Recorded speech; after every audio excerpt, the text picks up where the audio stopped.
Duha ka classroom sa Ocaña National High School sa Carcar City naugdaw.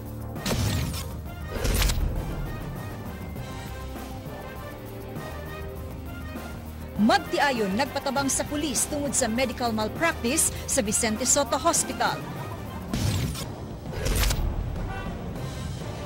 LTFRB manakop og kolorom nga mga school bus. Karong alas 12, mga dagko na sad ang atong dakpon. Mga nag-inom daplin sa kalsada, gidakop sa curfew sa Talisay.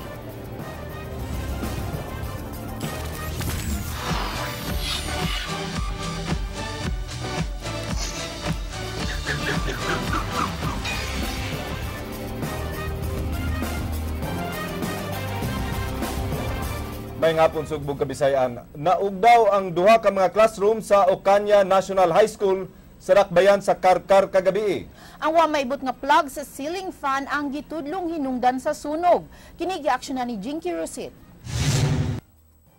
My God, nasunog na ang anak, Mike! Nasunog na! Sa amateur video nga kuha ni Cecil Mansueto makita ang pagdilaab sa kayo gikan sa science classroom sa grade 8 sa Ocaña National High School alas 9 ang takna kagabi. Ang gwardya nga si Rodelando Briones mo'y unang nakabantay sa pag-ulbos sa kayo. Suway niya kining gipawong apan naglisod siya sa kabaga sa aso ug dali nga pagdako sa kayo. Kamot kung makasuod ko sa room niya, di man akong suod kay sirado man. Diba, ko memo nakakat-kat ako ang bintana ka na. Pag-abli na ko putahan, di naman ako aso man, banggadaga na ko balik gawas kay di naman ko ginawa. Duha ka classrooms ang hingpit nga naugdaw. Ang wa maibot nga plug sa ceiling fan nila ang gituuhang hinungdan sa sunog. Matod sa ilang school head, lakip nga gilamoy sa kayo ang mga libro nga gitakdang iapod-apod sa ubang mga tinunan. Dili siya para ma-prevent na nato ang sunog. So ato man gyud ang gi-inform ato mga teachers or aware sa gyud ang mga teachers na before mo biya sa classroom, kinahanglan nga wala na jud dihay mga nagtuyok or nag-andar pa nga wall fan, ceiling fan o umban pa mga appliances unsay naa dito sa classroom. Taliwa sa naitabong sunog kagabi apan gipasalig sa school head sa maong tunghaan nga dili mahimong maapektuhan ang pagtuon sa mga tinunan gani dali nila nga gipahimutang ang 63 ka mga tinunan dinhi sa ilang stage aron magsilbing makeshift classroom.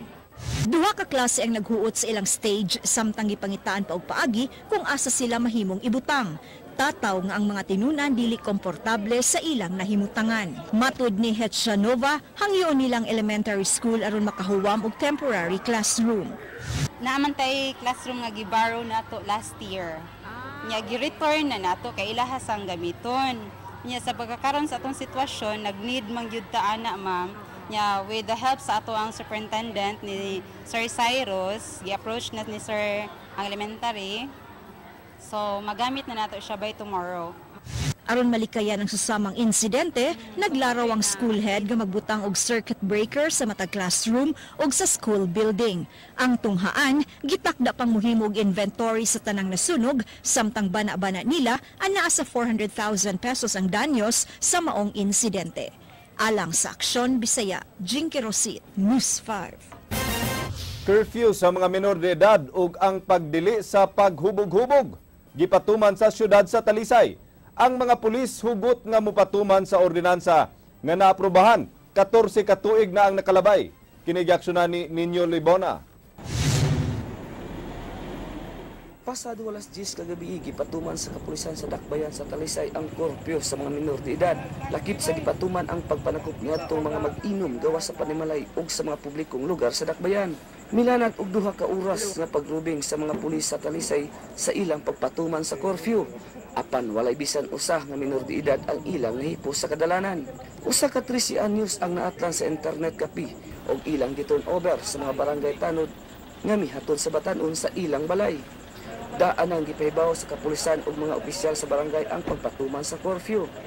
Gipahimuslan nila ang ilang paglibot sa syudad, pinaagi sa pagpahibalo sa mga residente nga ila usab dakpon ang mga hamtong ug pangidaron sugod alas 12 sa tungang gabi. Mga dagko na sad ang atong dakpon. Curfew na sad sa mga dagko. Kinalan alas 12 wala magpikaw-pikaw sa barangay, ha? Apan si Nanay Lini Cabrera nga naninda Supak nga hangtod lang sila sa alas 12 sa tungang gabi. Matod niya, mag-unsa na lang iyang negosyong noodles diin kasagaran sa iyang mga customer gikan sa nanarbaho o mga mananagat. Sagad nila mamalit lapas na sa tungang gabi. Uyon siya nga dakpon ang paglapas sa alas 12 sa tungang gabi ang mga standby ug wala mailhing nga mga tao. Musupak yumi nga mong gusto nga tigaan ta mi gigayon kay wa mamili ang gisaligan kini ramang negosyo ha. Bisag kutob ra ba mga alas 2 ana kay naaman tayo gikan sa magtrabaho moabot og alas 12 mo ditso taog kaon diri nay alauna nay mga pasahero isda diha mo arisag mo kaon mao man taw na imo kuano pabor kanang nay managat moabot og alas 2 o mao sa taw na nga makusog sa kamong tinda niya. Apan ang hipi sa tanod may klaro nga dunay exemption ang manguli sa trabaho lapas alas 12 sa tungang gabi. Exempted usab ang mga mananagat ug mga negosyante. Kini atong korpyo sa mga dagko alas 12 taman pero doon ay exemption. Kini sama sa nanarbaho nga muli og alas 12. Sama ani nilang manindahay nga mangatang sa mga isda nga mga pot o kining mga mamasilay. Ang curfew sa mga minor de edad magsugod alas 10 sa gabi hangtod alas 4 sa buntag. Ang pagpanakop ni atong mag-inom, maghubog-hubog, sugdan alas 12 sa tungang gabi ngadto sa alas 4 sa buntag. Lakip usab sa padlungon kadtong mga nanag-iya og karaoke bar. Matod pas kapulisan gipatuman nila ang city ordinance nga naaprubahan ni atong tuig 2002 nga nagmando sa curfew sa mga minors ug nagdili sa paghubog-hubog. Inom-inom sa gawas sa ilang balay, sa mga park o ari sa mga street places. Ang ayan yung silang badlungon na to kay laway man tanawon nga mag-inom-inom sa gasa lang. Giawag usab ni SPO3 Nestor Canlubo ang mga talisaynon nga makigtambayayong sa kapulisan. Atong iawhag nga ang tanan nga lumunupyo sa talisay nga magtimbayayon na sa sila sa mga otoridad haron mahapsay ang atong syudad. Alang sa Aksyon Bisaya, Ninyo Libuna, News 5.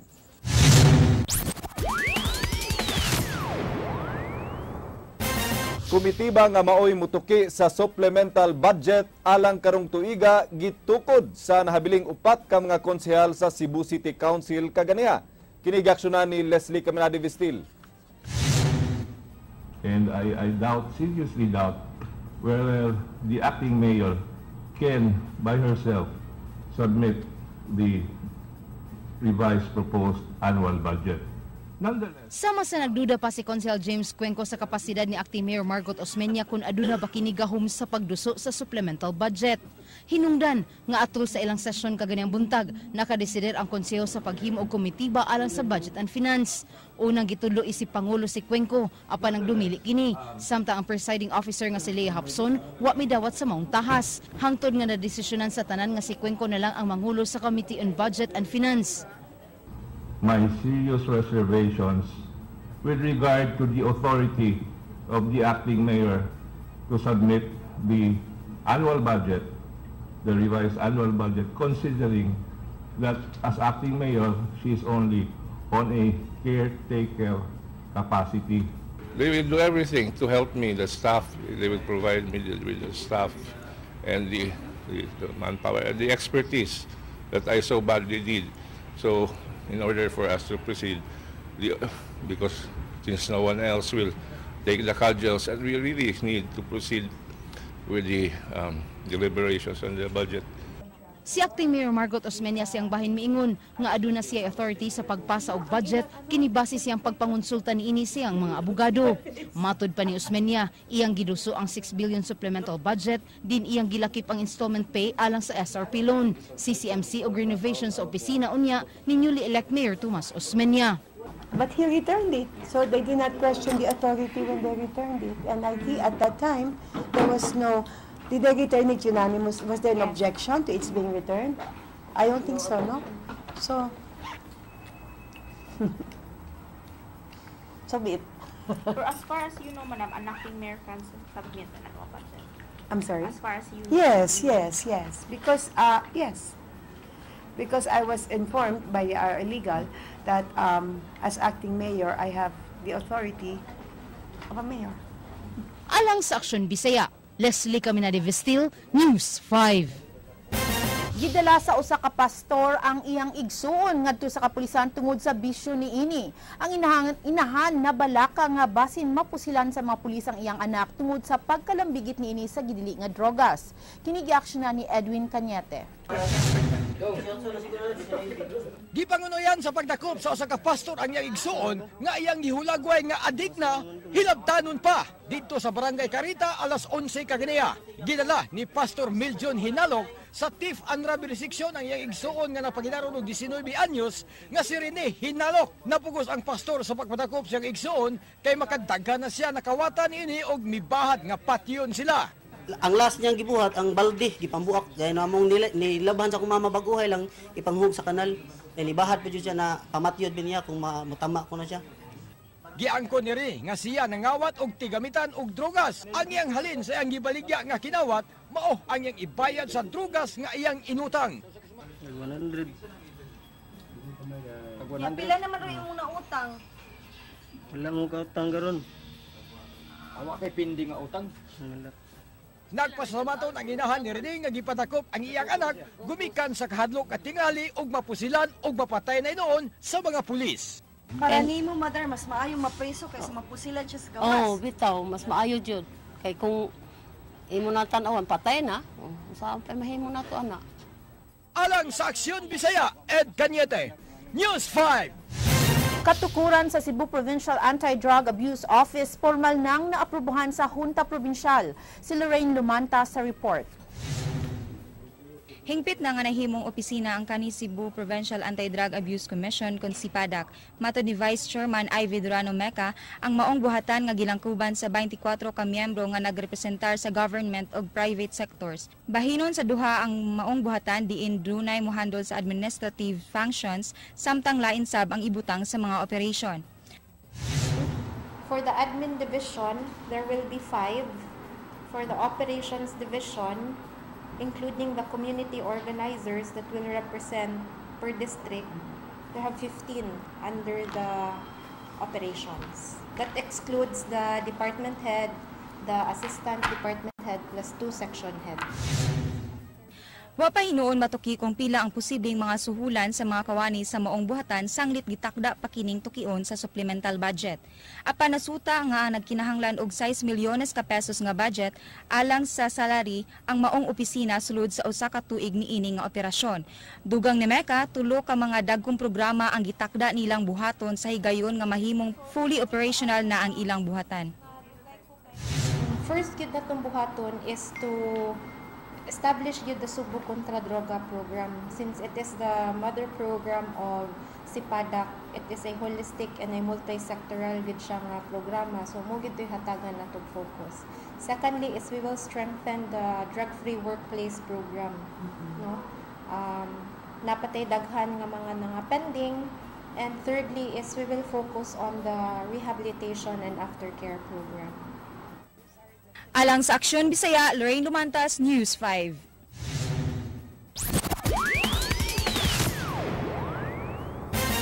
Sa mga balita sa gawas sa nasod. 5 kapatayng lawas ang nakitaan sa nasunog na abandoned building sa downtown Los Angeles, California. Gitabangan sa mga bumbero ang pagpahong sa kayo sulod sa 2 ka oras. Dugay ng bakante ang building apan ang gipuy-an kini sa mga tawo nga wala nay mga balay. Gidakop sa pulis ang usa ka suspect nga gituhuan nga responsable sa sunog. Ang suspect nakit-an sulod sa building dihang nagsugod ang kayo. Giimbestigar pa sa mga tinugyanan kung unsay tinuod nga hinungdan sa sunog. Libuan ka mga tao ang nagprotesta sa Paris, gidisperse gamit ang tear gas ug water cannon. Ang nagkalain-laing pundok sa mga labor union sa France supak sa pag-usab sa ilang labor law. Ubos sa bagong balaod gipasayon ang pag-hire og mga empleyado apan labi pang gipasayon ang pagtaktak niini sa trabaho. Lakip sa miapil sa protesta ang mga grupo sa mga batanon. 58 ang gidakop sa mga pulis nga naglakip sa mga langyaw nga miapil sa protesta. 24 ka mga pulis ang naangol samtang 17 usab gikan sa nagprotesta. Kini ang pinakadako nga panagtapok sa mga nagprotesta batok sa ilang bag-ong labor law sulod sa 3 ka buwan. Nabawi sa gobyerno sa Libya ang Port of Sirte gikan sa sakop sa ISIS. Ang mga sakop sa unity government nga gisuportahan sa United Nations migamit sa air ug missile strikes batok sa ISIS. Sa milabay nga semana, 11 ka mga tawo ang napatay sa ilang gihimo nga pag-atake sa mga sakop sa ISIS. Miabot usab sa kapin sa usa ka gatos nga sakop sa gobyerno sa Libya ang napatay sukad sa ilang paningkamot pagbawi sa lugar. Ang ilang paninguha sa pag-ilog sa Sirte nagsugod pa niadtong buwan sa Mayo. Ang Sirte sa Libya ang unang pinakaimportante nga baluarte sa ISIS nga nahimutang gawas sa Syria ug Iraq. They left 11 people dead and 35 others wounded, according to army sources. 100 fighters from the government-backed.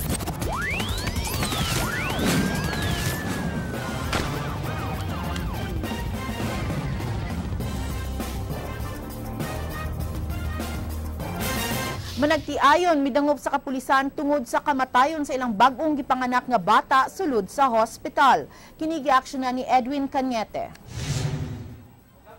Nangayo og hustisya ang pamilya og kabaneng Anyusa sa kamatayon sa bag-ong gipanganak nga bata sulod sa Vicente Soto Memorial Medical Center. Ang magtiayong Roldan ug Idalin Anyusa minangop sa Women's and Children Protection Center aron sa pagpasaka og reklamo batok sa Vicente Soto Memorial Medical Center. Una nang gipasidanan si Idalin nga magpasisaryan siya kay suhi ang iyang gimabdos apan nahibulong kun nganong gipaanak siya nga sa normal nga paagi. Anak na kayo. Ilang kada kayo? Perti na jud ko ana. Dagan na kayo nagkuhan rin. Lain pa nagtabang na ko diri sa kutiyan para maduot. Yung moto na yun ko. Pag ana na nila, anak murag ang katong perma na ko ba nga. Murag mauting ito, ipakuha nga. Para marka, bahala ito. Unsa to, maordinary ba to, sariyam ko. Ilang man gikuan din sa kung kuan ko. Ordinary lang, naibawon ko. Nga nang ordinary ko nila. O kanang panganak.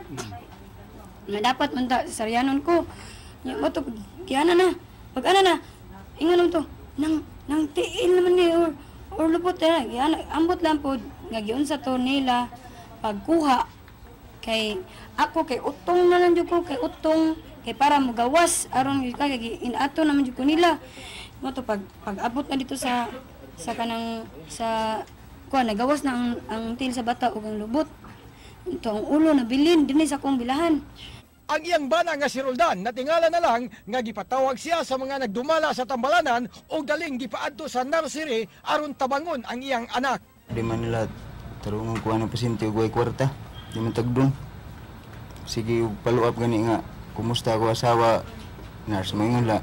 Kay kabalaka sir kay natug ko na pag sikog sa kagay di man taga so diha.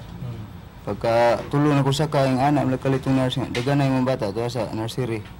Pag dagan ako dito, nagtangag na ako ng pam, mao to ilan akong ipapam.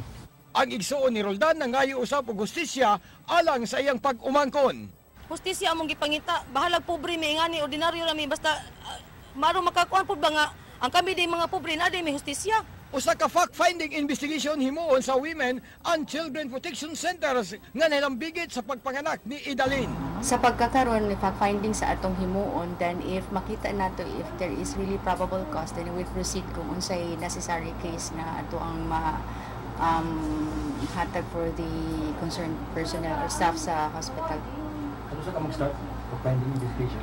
Karon amo nang sugdan right away sir. Asap amo sugdan na. Alang sa Aksyon Bisaya, Ed Cañete, News 5. Duha ka mga drug pusher sa Barangay Budlaan nadakpan sa kapulisan sa usa ka buy-bust operation samtang nadakpan usabang usa ka pusher sa Mandaue.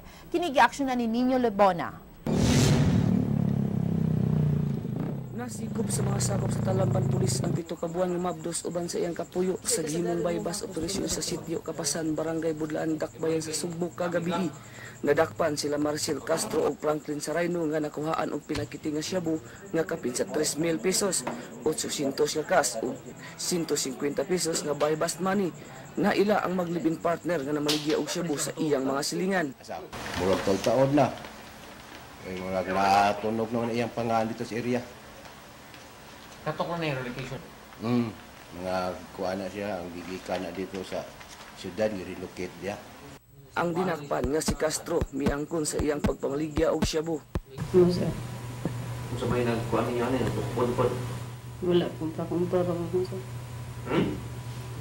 Kumpra-kumpra. Kontra. Kontra. Yan na maligya bang sa amin.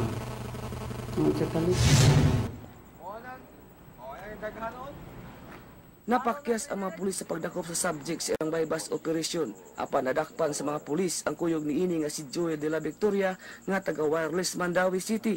Si de la Victoria nakuhaan og si kapakiti nga Cebu og 150 pesos nga bypass money. Actually na siya kauban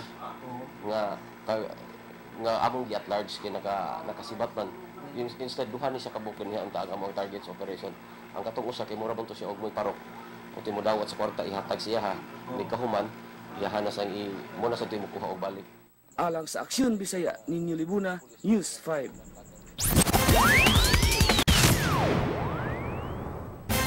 Mga schools transport service sa mga tungaan padayong ginspeksyon sa LTFRB aron pagsuta kung mituman ba kini sa mga requisitos nga ilang gipatuman. Si Jinky Rusit sa detalye. Sa miaging semana pa nagsugod og inspeksyon ng mga sakop sa Land Transportation Franchising and Regulatory Board kun LTFRB sa mga tunghaan nga dunay school transport service. Nasuta nila nga kasagaran sa mga school bus wa matuman sa requisitos sama sa pagtinir og medical kit, fire extinguishers ug mga garbage bins sud sa mga sakyanan. Gihatagan sila og usa ka semana aron korehian kini. Sa gayon nga mapakyas, multahan sila sa LTFRB. Pinanglan po na siya nga doon na good na sila yung mga seatbelt. Inspeksyon na sila nga i-require naman ko na natang seatbelt.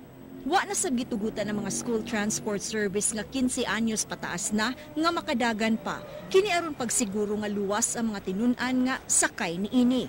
Matud sa LTFRB, way supak ang mga operators sa balaod nga gipatuman sa maong ahensya. Properly informed na sila. In fact, kini ato mga memorandum circulars na ito kabay ng mga school transport ato po na sila i-disseminate dito nila para may bawan po na nila. Subling nagpainumdum si Elnar sa mga nag-operate og mga kolorom nga school bus nga multahan nila ang masakpan base sa Joint Administrative Order sa LTFRB ug sa ubang ahensya. Alang sa Aksyon Bisaya, Jinky Rosit, News 5. Gikinahanglan una nga ayuhon ang mga buslot sa barko. Una kini makahawas gikan sa pagkasangad sa Monad Shoal. Mikabat na og 3 hektaryas ang nakit-ang damage sa mga coral reefs sa inila nga dive spot. Kini giaksyonan ni Johanna Medina. Upat ka buslot nakita sa cargo ship nga nasangad sa Monad Shoal. Matod sa Coast Guard nga misusi sa nahitabo, ang mga dagkong bato nga habitat sa mga marine species ang mga nakabuslot sa atubangang bahin sa barko. Nag-request na ni daw ang kumpanya o salvage team. So nag-analisar sila kung ila bang bawasan, ibalhin sa laing barko, ila bang ito, or butangan ba nila floaters.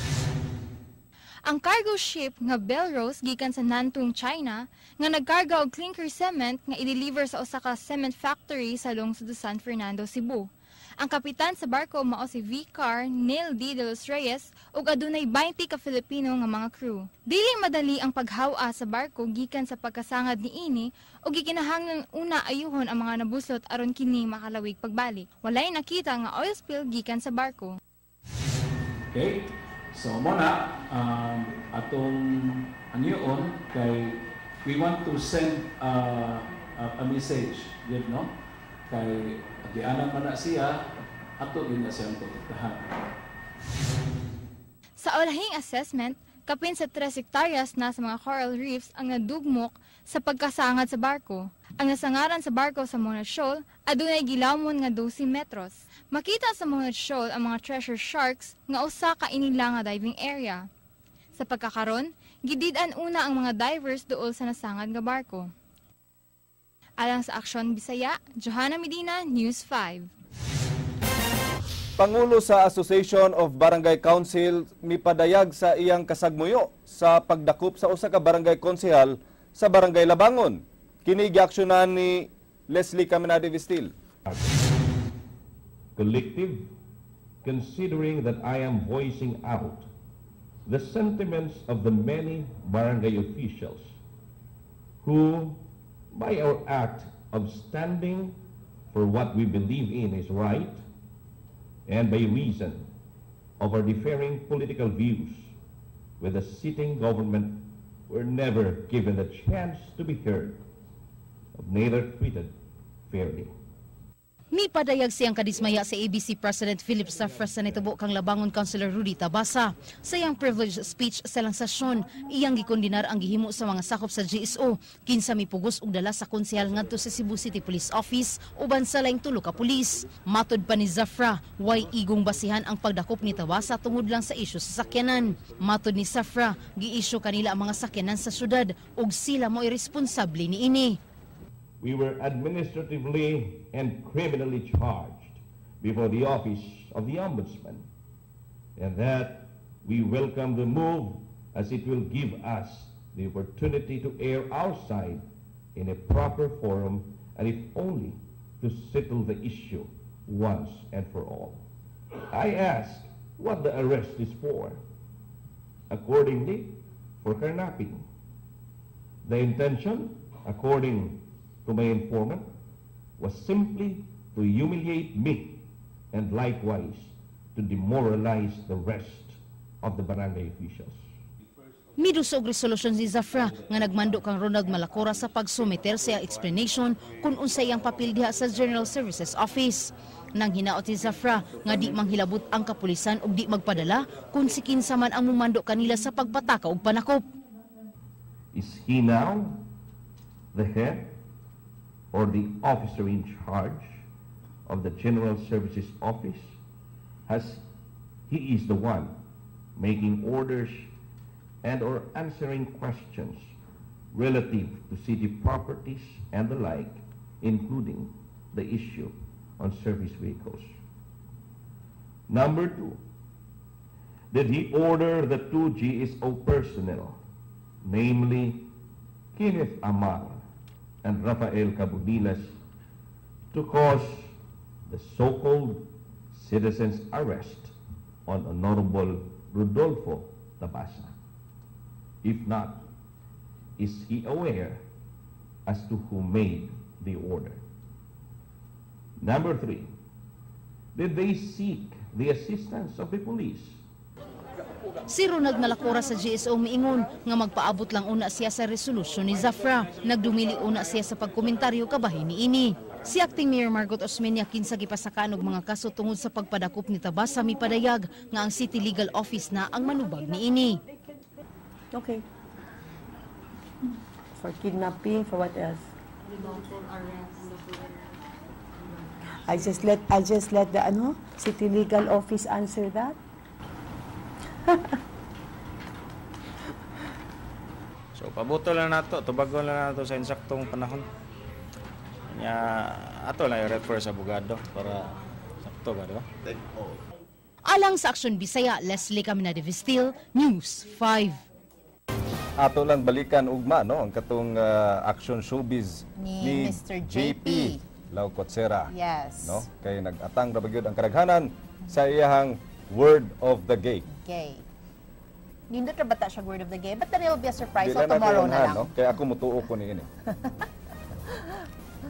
Ang ngayon kasi mong katawa ko dito.